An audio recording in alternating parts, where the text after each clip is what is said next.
Hi, it's Tim McCready here, and I've just come back from the APEC conference in Vladivostok in the far east of Russia. It took 15 hours to fly there from London.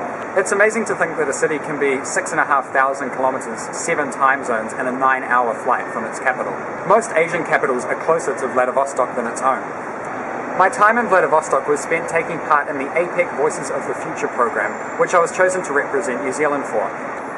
This involved attending the APEC Youth Festival, the APEC Business Advisory Council meetings, and the APEC CEO Summit, and I wanted to use this opportunity to share a couple of insights. Vladivostok is not a place that many people have on their hit list to visit, except that it makes up one end of the Trans-Siberian Railway and is a European city within the heart of Asia. It borders China and North Korea, and it has a population of about 600,000. It's referred to as the Russian San Francisco because it's made up of hills and it's located within the Sea of Japan, with the main industries there being shipping, fishing, and Russia's Navy Pacific base. The Kremlin spent about $21 billion getting Vladivostok ready for APEC. That's about $7 billion more than London spent getting ready for the 2012 Olympic Games. The money went into building new motorways, a new airport terminal, 3 bridges, including the world's longest cable-stayed bridge, a gas pipeline, and an amazing new waterfront campus on Rusky Island, where the APEC summit was held. At the APEC Youth Festival, I was part of the Small and Medium Enterprises Working Group, where we discussed the internationalisation and innovation of SMEs within APEC. I gave a presentation on New Zealand's perspective of SME internationalisation, where I discussed the promotion of New Zealand's high technology exports and R&D, New Zealand's strategy to add value to agricultural and horticultural exports, and New Zealand's uniquely high proportion of diaspora, and the initiatives that we use to capture and take advantage of it. My presentation was followed by a pretty vigorous question time, where it was discussed how some of New Zealand's domestic strategies could be used more broadly throughout APEC. At the end of the Youth Festival, I was elected by our working group to present the declaration back to the wider APEC community, which included Russian media and APEC officials. Following the Youth Festival, the 3 New Zealand delegates were invited by the New Zealand APEC Business Advisory Council to their meetings on board the Legend of the Seas cruise ship. It was interesting to note that many of the factors and solutions being discussed were aligned quite closely to what we were discussing in our own working groups. The final 2 days of the APEC week, and perhaps the most interesting, was the CEO Summit, where the region's top business and political leaders came together to discuss APEC's 3 core principles: the promotion of sustainable economic growth, developing and strengthening the multilateral trading system, and increasing the interdependence and economic prosperity of its members. Having the opportunity to meet and hear from some of the world's most important leaders was inspiring and, in some cases, pretty fascinating.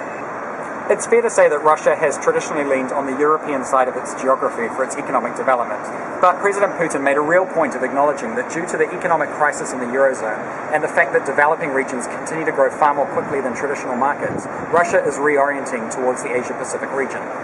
Speaking about the newly built bridges, Putin said that Vladivostok has been waiting on that bridge since 1903.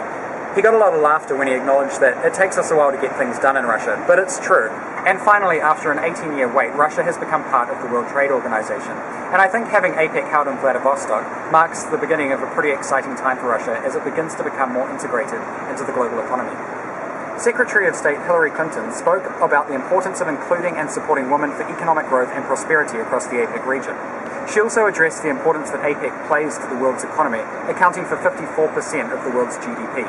So on behalf of the United States, we look forward to working with you for the years ahead to realize greater, more inclusive, sustainable prosperity across the Asia-Pacific. Thank you all. President of the People's Republic of China, Hu Jintao, spoke about the importance of infrastructure development for sustained economic development and the need to improve supply chain connectivity to overcome bottlenecks and remove obstacles. He outlined the measures and leadership that China is taking on intellectual property protection and inward and outward foreign direct investment throughout APEC economies. As part of the New Zealand delegation, I sat down for 20 minutes with New Zealand Prime Minister John Key, where we discussed New Zealand's priorities in place at the APEC summit, the Trans-Pacific Partnership and Free Trade Agreements, and the Prime Minister's first upcoming meeting with President Putin. As well as hearing from the leaders of the APEC economies, the CEO Summit also had addresses and panel discussions of critical areas of interest in the Asia-Pacific from business leaders and CEOs.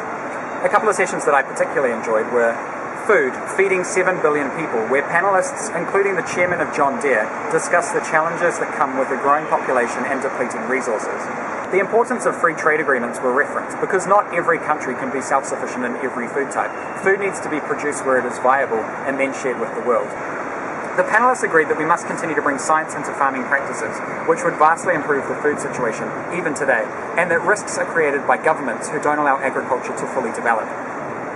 Another interesting session was the panel on health as wealth, where panelists talked about the changing landscape of healthcare and how we're now at a point in time where medical knowledge has surpassed what healthcare practitioners can know, which creates a discontinuity in how medicine is practiced around the world.